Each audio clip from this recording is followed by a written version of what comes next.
The Cameroon Football Federation, FECAFOOT, has withdrawn the competencies handed to the Cameroon Professional Football League to organize a football championship. According to Sedum Bombo-Joya today in Yaoundé, the Professional Football League has failed to live up to expectations, disrespecting laid-down status which enabled its operation. John Paul Sama will be telling us more on that. Also in this newscast, we take you to Limbe, where gunmen have attacked the Kulu Memorial College in Limbe, subjecting teachers and students to physical as well as psychological torture. Solomon Agborem, editor of the Star newspaper based in Limbe, was at the scene, and he will be telling us what transpired out there. And we take you out of the country, where the world holds its breath as vote counting continues in the United States to determine the next president of the country, between incumbent Republican Donald Trump as well against Democrat Joe Biden.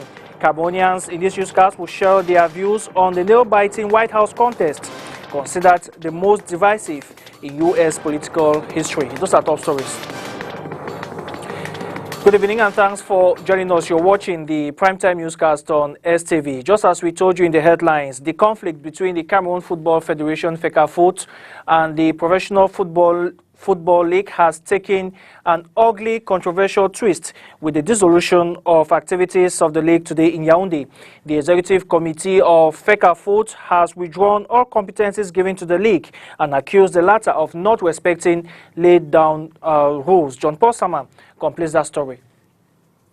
Resolution 5 of the Executive Committee's meeting, which began on Monday and ended today, states that with the internal dysfunctioning and defiance at the Cameroon Professional Football League, which goes against the 13th resolution of the FECAFOOT's General Assembly held on September 25, 2020, on the cacophony of the body's General Assembly and the non-respect of statutes and rules put in place by FECAFOOT, CAF and FIFA, with the organization of a football match where players took part without licenses and officiated by a foreign association's referee, the executive committee in unanimity has decided to, from this day, the 4th of November 2020, take back the powers granted to the Cameroon Professional Football League, adding that no convention between both parties exists.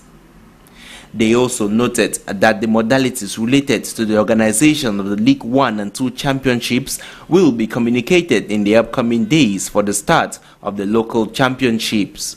A championship which had already kicked off with Panther of Day losing to Coton Sport of Garoua this Sunday in Yaoundé. The saga goes further as Resolution 6 of the Executive Committee has given powers to the President of the FA to bring before her competent judiciary the heads of these clubs who took part in that game organized by the LFPC in flagrant violation of the laid down rules and regulations, as well as the organizers. America and the world are still waiting for the final vote tally in battleground states to determine whether incumbent Republican President Donald Trump will stay in the White House for another 4 years or be replaced by Democrat and former Vice President Joe Biden. The elections is being considered by pundits as the most divisive in U.S. political history. The latest on the polls with our partners from the VOA. Street parties in Washington, D.C. and in Miami, Florida on Tuesday night as an anxious nation awaits the result of the presidential election between incumbent Donald Trump and Democratic nominee Joe Biden. Neither Trump nor Biden has yet secured the minimum 270 out of 538 electoral votes for victory. U.S. elections are not determined by the popular vote. It looks like it's about 50-50 for either of these candidates. And what is extraordinary is it's turning out to be a rerun of the 2016 election. It's going to come down to almost exactly the same 3 states, Wisconsin, Michigan, and Pennsylvania. Wisconsin, Michigan, and Pennsylvania are traditionally Democratic states that Trump won in 2016. Both candidates campaigned heavily there in the final days leading to the vote. In the early hours Wednesday from his hometown in Wilmington, Delaware, Biden urged his supporters to be patient. Keep the faith, guys. We're going to win this. Thank you, thank you, thank you. Minutes later, Trump responded, saying Democrats are trying to steal the election in a tweet that Twitter labeled misleading. He later spoke from the White House. It's a very sad moment. To me, this is a very sad moment, and we will win this, and as far as I'm concerned, we already have won it. Despite the president's claim of victory, ballots will continue to be counted, and it could be days before the winner can be determined. Because of the pandemic as well, we have seen so many more individuals voting absentee paper ballots. So the demand for that has increased. So that's going to slow it down quite a bit as well. Americans cast their ballots in relative calm despite heavier than usual police presence in some polling stations as law enforcement braced for election violence following a bitter divisive campaign. With a close vote in several key states and dozens of lawsuits over voting rules that could impact which ballots are counted, the months-long presidential campaign must wait longer for a conclusion.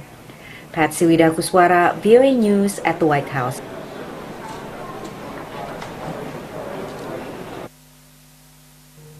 And back in Cameroon, Cameroonians are keen on what the future holds for U.S.-Cameroon relations as vote counting continues to determine the next president of the United States. Yaoundé and Washington, D.C. have enjoyed strong bilateral and diplomatic ties despite some tense moments. John Paul Sama in the following report digs into 60 years of long-standing friendship between Cameroon and the United States. The United States established relations with Cameroon in 1960 and can count a positive balance sheet as far as their relations are concerned. Although they have been adversely affected by concerns over human rights abuses, in particular in the northwest and southwest regions, and the pace of political and economic liberalization. Cameroon, however, plays a key role in regional stability and remains a regional partner in countering terrorism in the Lake Chad region, as outlined by the Bureau of African Affairs of the state. The Department of Defense conducts bilateral and multilateral security cooperation activities in coordination with the Cameroon government. In terms of U.S.-Cameroon partnership, both countries have successfully partnered to fight infectious diseases, to eradicate polio and build a health sector capacity to prevent, detect and respond to virulent pandemics like Ebola, amongst others. The bilateral relations between the two countries is also visible in the fight against the Islamic sect Boko Haram, with military and material support made available to Cameroon for this fight against terrorism. Throughout these 60 years of partnership, the benefits haven't been one-sided, as Cameroon has provided rich forest reserves which has been tapped by the Americans for their development. In terms of economic relations, the United States and Cameroon signed a bilateral investment treaty in 1986 that came into force in 1989, as Cameroon in 2019 was the 128th largest goods trading partner with the state, with goods exported to Cameroon tallying over $200 million and $330 million for imports. But in 2019, the U.S. President Donald Trump expressed concerns over the West African nation failing to address concerns over persistent gross violations of internationally recognized human rights allegedly committed by Cameroon security forces, cutting the country from the over $17 million African Growth and Opportunity Act (AGOA). During this period of the COVID-19, the U.S. Center for Disease Control and Prevention is present in Cameroon and coordinating with the Ministry of Public Health to help the country respond to the pandemic. A recent contribution of 71 million francs CFA and ongoing technical support to address the coronavirus outbreak comes on top of a 26.5 billion francs CFA of assistance since 2014.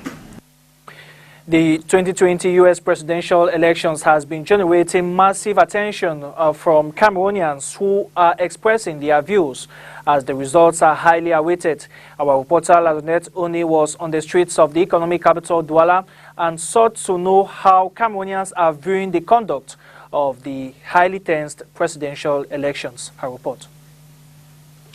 It's 2 p.m. at the time of this report, and with the results of America's election still pending, inhabitants in the city of Douala are already making speculations. I saw that the vote passing in America is doing well because the thing is transparent and everybody know who he wants to be the president, who wants to be the president.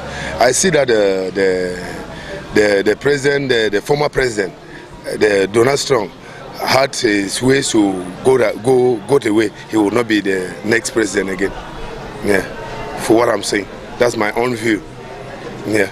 I'm supporting Donald Trump. He is my candidate. Others have expressed dissatisfaction, judging that the Republican candidate, Donald Trump, prematurely declared self-victory with votes still being counted. À mon humble avis, il ne nous montre pas la meilleure face d'une démocratie. From my honest opinion, they are not showing us the best form of democracy. This is because since morning, you can see the two parties claiming victory. I find that disheartening for an important nation like the United States of America. Une nation aussi importante que les États-Unis d'Amérique, voilà.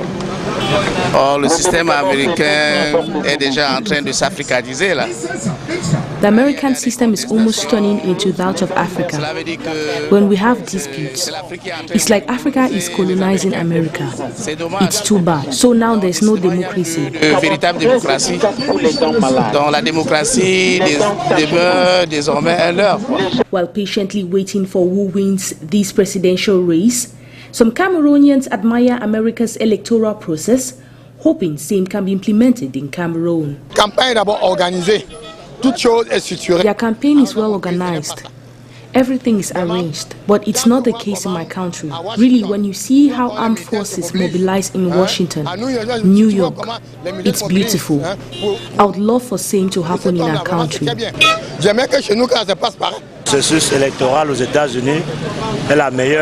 America has the best electoral process in the world, because it shows the true democracy. If Africans can copy same example as America. Africa is a first world country and they have a good democracy that we can copy from. You know, the electoral process in America is so good and it's so current in such a way that I don't think there's any fraud. I think that's going to go swiftly. I think they have a good electoral process. Who will govern the United States of America as the 46th president is the answer everyone is anxiously waiting for. Away from the White House contest, gunmen have stormed the Kulu Memorial College in Maifo, Limbe, disrupting classes and subjecting students and teachers to physical as well as psychological torture. No group has claimed responsibility for the attack, but eyewitnesses say that it was carried out by armed separatists. For more on this story, we caught up with Solomon Agborem, senior journalist and editor of the Star newspaper based in Limbe. He was at the scene shortly after the incident and tells us an update of the situation. Well, I think the information we gathered as to the attack this morning at Kulu Memorial Comprehensive High School in Limbe was that about 20 armed men stormed the school. That was about 8 in the morning and held the students and teachers hostage. They asked them to undress and packed them in one classroom and then asked them to run for their lives. They later on threw petrol on some of the students and the addresses and set ablaze the administrative block where they had certificates since 2018. The furnitures have been destroyed and also some other administrative documents of the institution. So far, the elements of the defense and security forces came there to carry out their investigations, and by the time we got on site, 2 persons were being interrogated by the SC police unit. So so far we've not had any information as to what they must have squeezed out from the two persons, but the school authorities say the armed men were about 20, and of course they also disappeared immediately after they asked the students and teachers to run for their dear life. The school authorities are also contemplating to suspend lessons and school activities for the time being, and they have not disclosed when they will resume. This is the information we have so far, Peter. Thank you very much, there, Solomon Agbore, senior editor of the Star newspaper based in Limbe. Now, defense and security forces have freed some students of a government bilingual high school Fundong in the northwest region of the country, Boyo Division to be precise. This follows an operation which also saw the participation of commercial bike riders. The students were going to school early this morning, where they were rounded up and carted away by gunmen believed to be separatist fighters. And the Prime Minister, head of government, Chief Dr. Joseph Jongute, is already in the southwest region of the country, where he will preside over the official funeral ceremony for 7 students who were shot and killed on October 24 while in school. Chief Dr. Joseph Jongute is presently in Boya, where he will represent the head of state, Paul Biya, at that important event. He was received today at the Mongo Bridge by the governor of the Southwest region, Benato Kalia Bilai. And just to note that 7 students were killed at the Mother Francisca International Bilingual College when gunmen stormed the school on October 24, 2020 in Kumba. Today, November 4, marks exactly 38 years since Cameroon's first president, Amadou Ahidjo, resigned from power. The statesman who led the country for almost 25 years shocked the nation on November 4, 1982, when he stepped down, paving the way for his Prime Minister, President Paul Biya, to assume power on the 6th of November 1982. Details in this report. Fellow Cameroonians, I have decided to resign from my duties as head of state of the United Republic of Cameroon. This was the speech most Cameroonians were taken aback when it was uttered by Cameroon's first president, Amadou Ahidjo, on this 4th of November 1982. This resignation paved the way for his then Prime Minister and current President of Cameroon, Paul Biya, to rise to power 2 days later when he was sworn in as the second president of the country till date. Cameroonians at that time were said to be enjoying a booming economy with political stability, reasons why the news of his resignation came as a shock to most with national cohesion deeply rooted in the country. Ahidjo had a few weeks on September 22nd announced that the government was offering 1,500 jobs in a bid to salvage graduate unemployment. He pursued an economic policy of plant liberalism, prioritizing cash crops and petroleum development. The government used all money to create a national cash reserve, pay farmers and finance major development projects. Though many of his actions were said to be dictatorial, Cameroon became one of the most stable countries in Africa. The post-Ahidjo era saw an economic crisis which took effect in the mid-1980s to the late 1990s as a result of international economic conditions, drought, falling petroleum prices, and years of corruption, mismanagement, and cronyism. Cameroon had turned to foreign aid, cut government spending, and privatized industries. With the reintroduction of multi-party politics in December 1990, the former British Southern Cameroons pressure groups called for greater autonomy and the rise of the Anglophone crisis. The regime of Paul Biya, however, in 2006 resolved the dispute over the Bakassi Peninsula, with Cameroon gaining control of the rich oil peninsula. But in February 2008, Cameroon experienced its worst violence in 15 years when a transport union strike in Douala escalated into violent protests. This Monday, November 4, represents the day Ahidjo stepped down and the countdown to Paul Biya's ascension to the presidency began. And the resignation of Amadou Ahouis as president of the then United Republic of Cameroon was viewed by the national and international media from different perspectives. The coverage of this historic event by the media in the following report. The Gazette, in a special edition following Ahouis' resignation in 1982, considered his move as shocking. It would be an unpleasant surprise for the mythical Douala-based tabloid, which had 2 years earlier in 1980 carried an in-depth coverage of a mammoth nationwide call for the 58-year-old to seek a fifth presidential term. If the anti-Ahouis paper thought his resignation was a sham, French magazine Jeune Afrique instead showered praises on the country's first leader, painting him as an exceptional statesman who rendered selfless services to his nation. Ahouis will be named in the magazine as Cameroon's Man of the Year in 1982.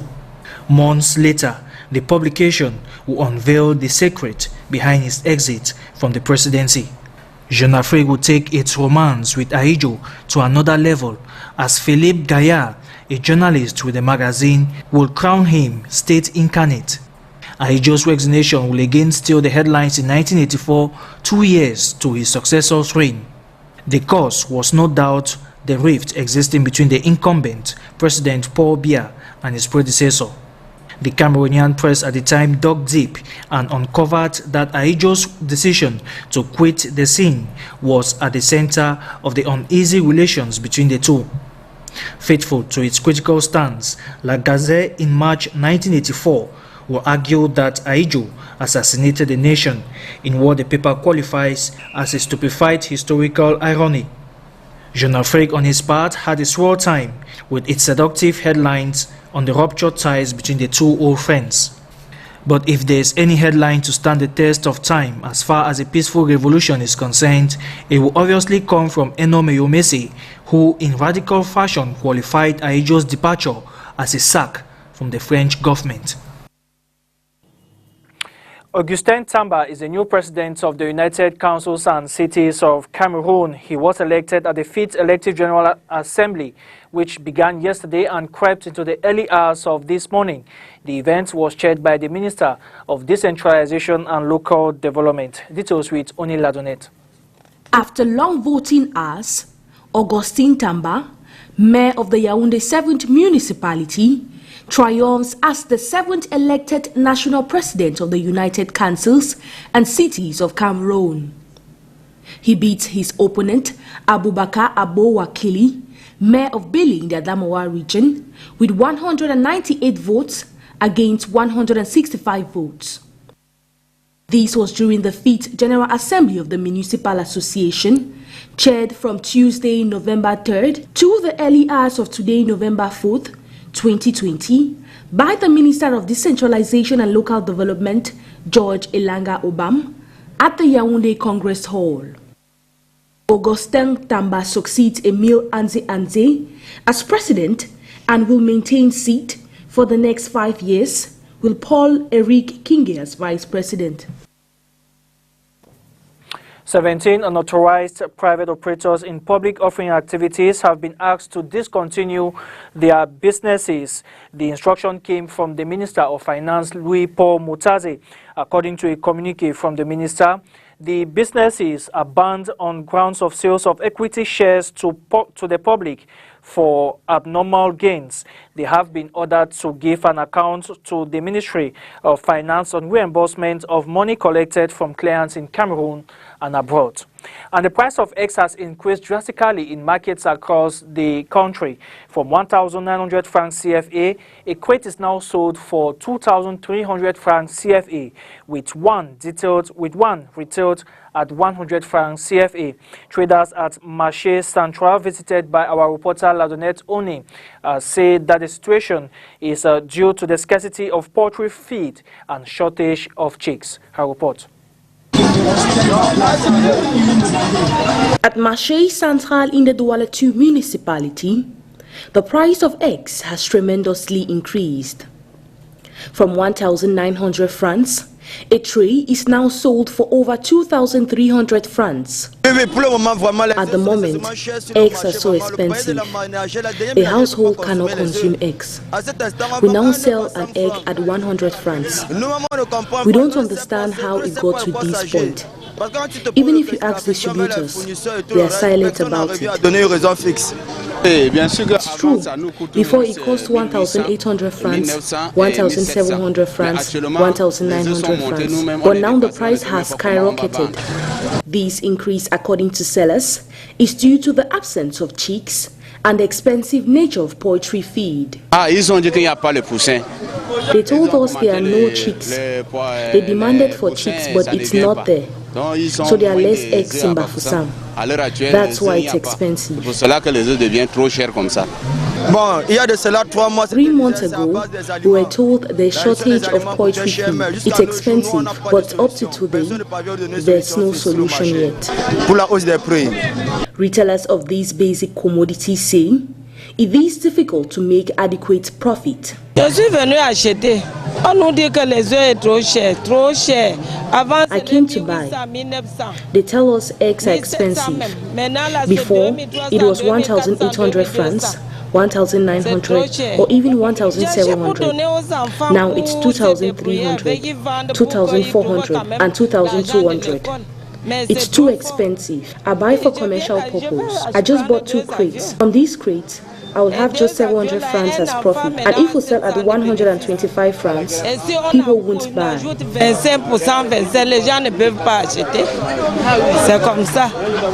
With eggs being an important commodity consumed by inhabitants here in the economic capital, Douala, a decrease in price will be good news for households. And that does it for the primetime newscast on STV. Thank you very much for watching. Programs continue on Spectrum Television. Do have a good night. Bye-bye.